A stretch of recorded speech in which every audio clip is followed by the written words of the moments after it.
kuniacha peke yangu. Nafanya nini na mtoto? Na hali ya mtoto inazidi kuwa mbaya. Nikwambia tu ukweli. Nimechoka. Chombo mume wangu. Unazaje kuchoka familia yako? Tafadhali, mtoto anaumia. Tupiganie afya ya mtoto kwanza. Sikue. Mimi nimefika mwisho. Haiwezekani mtoto anaugua zaidi ya mara 4 kwa mwezi. Hapana Sikue. Mume wangu, atupasi kukata tamaa mapema. Hivyo ni mweo. Hii unaona mapema si ndio? Ni muda gani tunataka na hili jambo? Wakati mwingine naamini maneno male mamangu. Kwenye ukoo wenu nyie kuna laana. Chombo mume wangu, na tumefikia huko. Ndio. Haiwezekani watoto wanakuwa magonjwa mbaya eleweki. Wa kwanza nimehangaika naye hivi. Mwisho kafariki. Na tatizo liko ni hili. Mara mtoto damu imepungua ghafla, mara mtoto macho ya njano, mara mtoto kazimba miguu. Ni nini sasa kama sio laana zenu? Sasa nikwambie tu ukweli.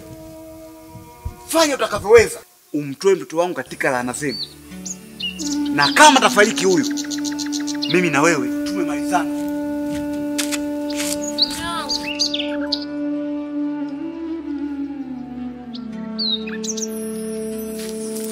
Sikue, tatizo lako wewe huzulii pale kibarazani kwetu. Pale kuna mambo kibao tunaongelea kuhusu wanawake. Zinduna, shauri yako, huyo mwanao kalogwa. Na ukifanya mchezo kwenye hili utampoteza huyo mwanao kama yule mwingine ulivyompoteza. Au wewe unapenda kila siku msiba kwako? Mimi nishachanganyikiwa, sijui hata nafanyaje. Tatizo lako wewe Sikue, unapenda kulala mno. Amka. Haya, mimi nina fundi wangu. Na mimi natakusaidia kwenye hili. Ngoja niende kisimani, nikirudi na kupitia wewe jiandae. Basi mimi najiandaa sasa hivi. Jiandae sasa hivi. Mimi nakuja kukupitia sasa hivi.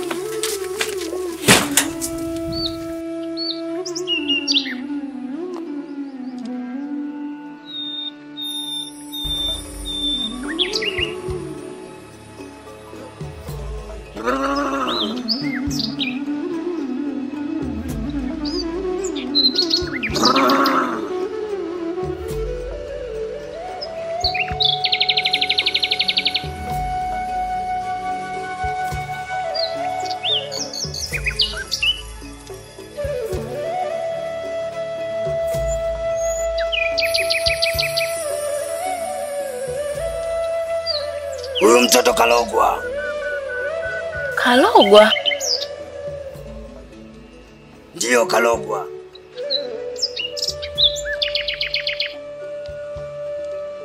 Aliyemloga huyu mtoto ile familia yenye ugomvi na familia ya mume wako. Na huyo amemtupia jini kausha damu. Ndio maana macho yake yanakuwa ya njano. Mganga, naomba msaidie mtoto wangu apone. Hapa kwa mganga Masomolo umefika. Nitakusaidia. Ila hili tatizo ni kubwa. Nitahitaji jogoo 3 wakubwa. Na hao jogoo kwa ajili ya damu ya kumnywesha huyo jini kausha damu aliyopo ndani ya mwili wa mtoto wako. Na mambo mengine yataendelea.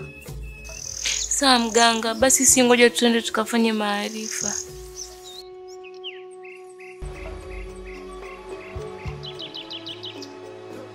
Misimu ya kina Banae Banelelwa, Kahundo Kunderera, iwaongoze.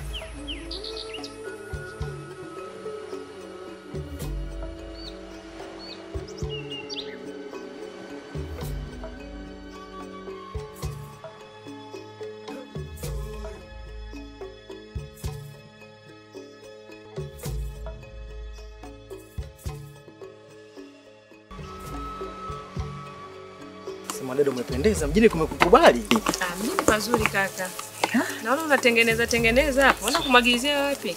Bustani dada yangu. Unajua kwenye bustani zile za chini kule. Unajua kijijini bila kujituma hapa. Ni kweli. Mambo yaendi. Kweli kabisa. Basi mimi nataka nikuage. Kesho naondoka, narudi nyumbani. Likizo yangu itakuwa imeisha. Nashukuru ila mimi kuja mjini bado dada yangu. Hapana, mjini lazima uje. Kwanza unakuja kupumzika baada ya msimu wa kilimo, unatakiwa uje kupumzike, utulize kichwa, lakini pia wasalimie wajomba. Uncle Joseph vipi? Ajambo. Yuko vizuri. Sasa hivi darasa la 5. Ni kweli ila mashamba. Nikiondoka hapa mashamba Ngedere ni fujo sana huku dadangu. Sasa ukija kipindi ambacho umesha. Mayunge. Yaani katika msimu ule kanyaga, ni huu msimu Mayunge. Nimekuletea mzigo wako sasa. Wewe unajiona? Unaweza kutuma majini yakanyonya watu damu. Sasa nimekuletea huyu mtoto, mnyonye, mtia chete, aishe. Usijaribu kabisa kutaja langu, mchawi mkubwa wewe. Hii vita umerudisha tena Mayunge. Ni nini? Niache. Hii vita umerudisha tena. Sasa inakwenda kuanza upya Mayunge. Wewe una majini kausha damu. Niache.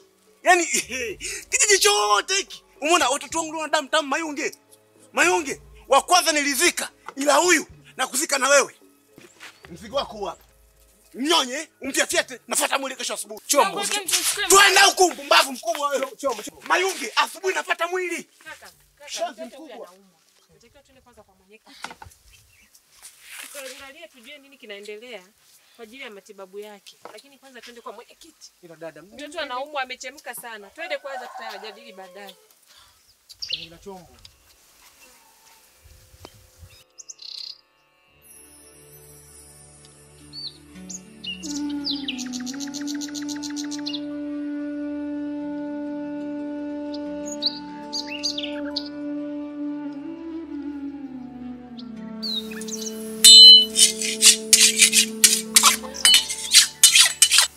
Basi ungeacha kwenda kufanya fujo.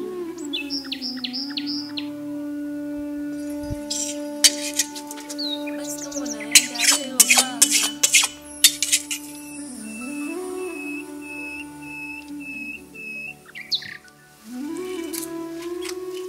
Ni vyema nimewakuta wote.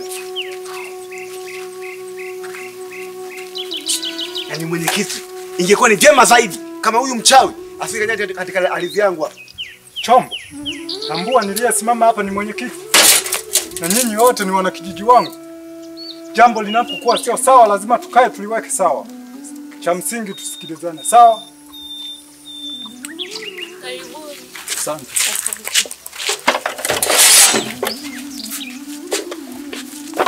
Punguza paniki.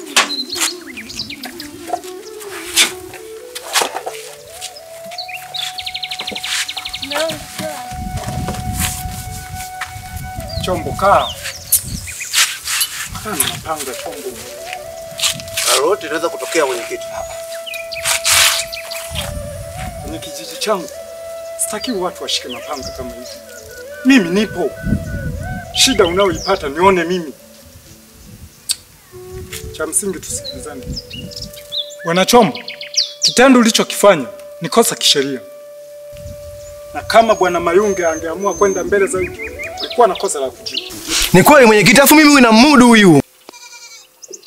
Lakini tuachane na hayo. Lengo ni kupata suluhu. Chombo, kwani wewe mtoto wako anaumwa nini? Mwanangu amerogwa mwenyekiti. Nani huyu? Na hilo ndilo tatizo linalosumbua jamii yetu. Tatizo gani mwenyekiti? Kila jambo baya linapotokea kulipeleka kwenye imani za kishirikina. Mwanangu amerogwa bwana. Sofia, na kukaribisha waeleze jambo juu ya hiki kitu kilichomkuta mtoto wetu. Bwana Chombo, mtoto wako nikimwangalia kwa haraka tu anaonekana ni mgonjwa na sio kwamba amerogwa. Kwa kweli nimesikitika juu ya jambo hili ambalo limetokea, lakini kwa kumwangalia mtoto huyu ni kwamba ni mgonjwa, anaumwa.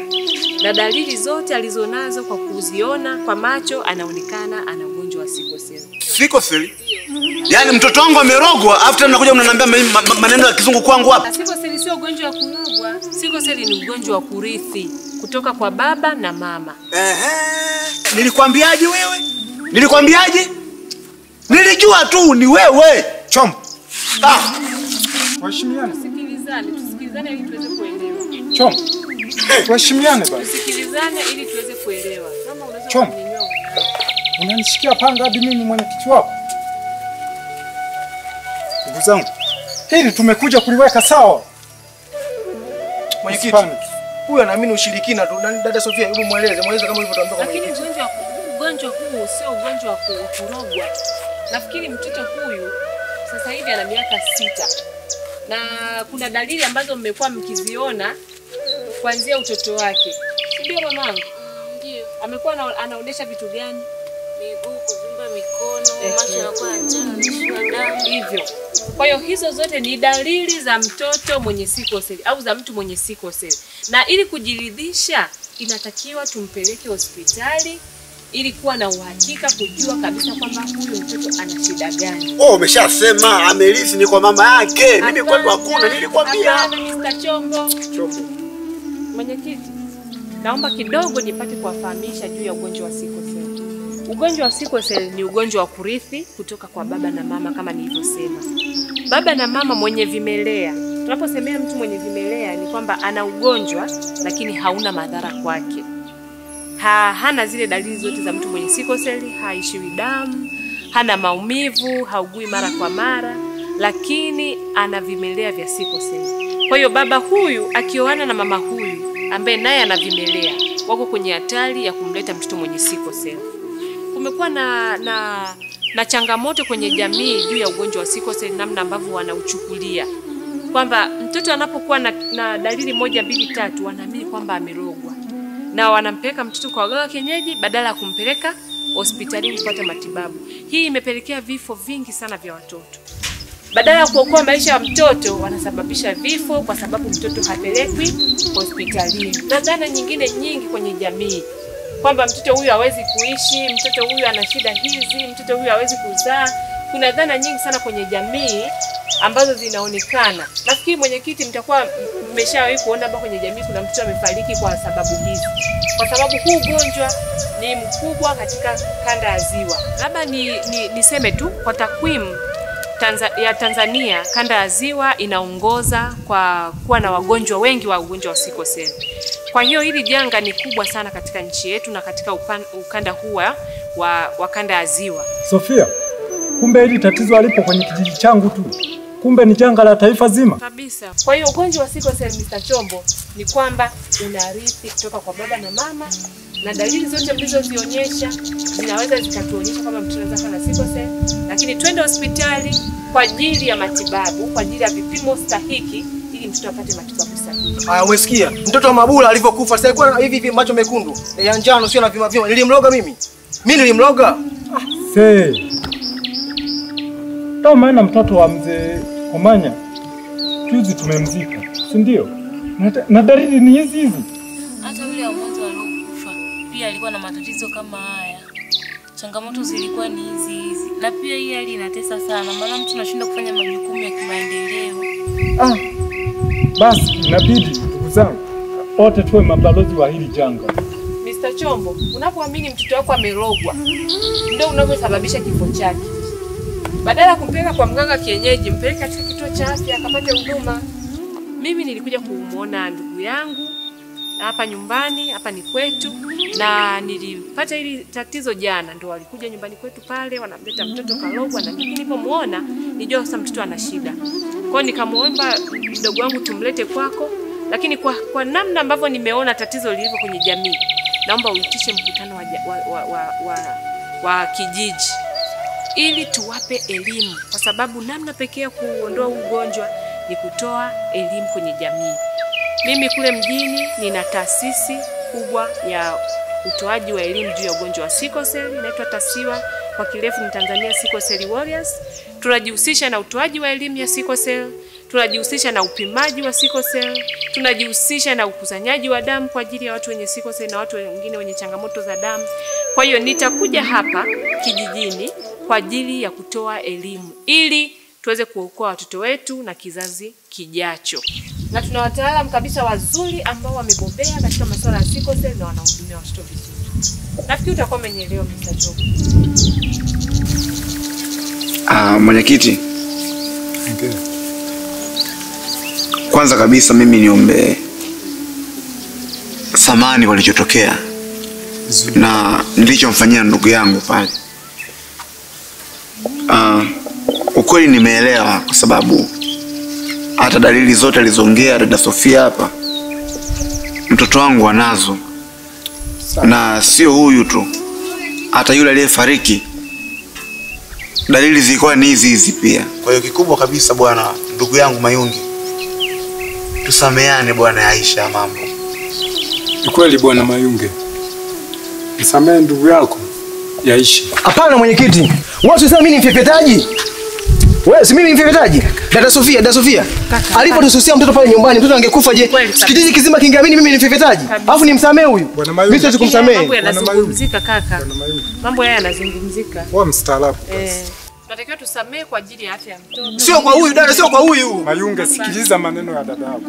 Haya mambo yanazungumzika, ndio maana tumepata ukweli, tumejua namna ya kufanya na tuwe pamoja katika hili. Sababu tumeshaokoa maisha ya mtoto na kaka ameshaona kabisa kwamba wewe hauhusiki. Na familia yetu haina historia ya uchawi. Kabisa. Mayunge. Basi ndugu zangu, ili tujizihirishe kabisa mmesameheana. Mpeane mikono ya heri basi. Kabisa mwenyekiti, kabisa. Na mimi nitamsamehe kwa sababu ya dada Sofia tu. Hebu rudisha moyo ndugu yangu. Haya yameshaisha. Msamehe tu. Asogee huku. Mayunge. Mbona unataka kuwa na roho ya king'ang'anizi? Usiwe na moyo mgumu. Usiwe na moyo mgumu kakaangu. Na kusamehe kwa ajili ya dada Sofia tu. Yashika.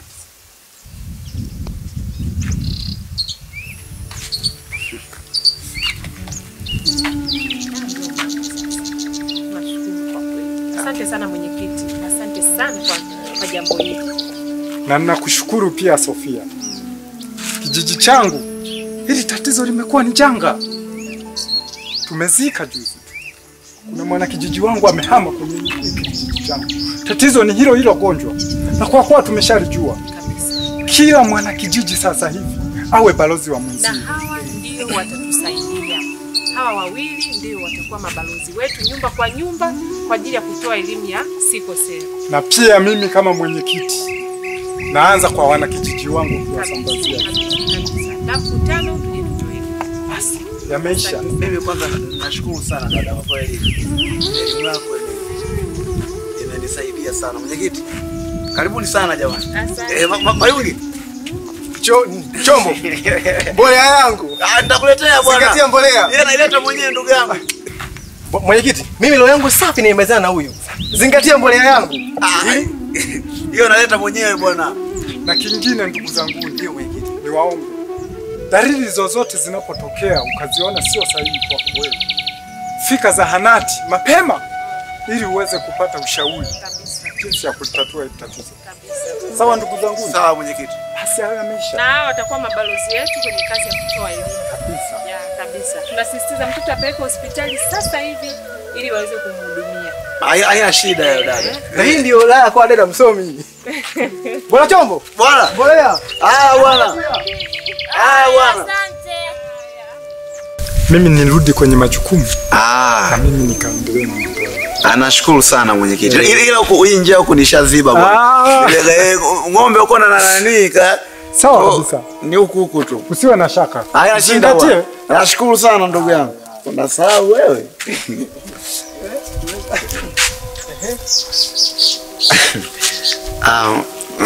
Mke wangu, kwanza niombe samahani kwa kilichotokea. Unajua shida ugonjwa uko unachanganya sana, na hata wenyewe umeona tulivyokuwa hatuna elimu na tatizo hili. Basi tufanye kitu kimoja kwamba hebu jiandae tumpeleke mtoto zahanati. Mimi hata sinaja kujiandaa wewe.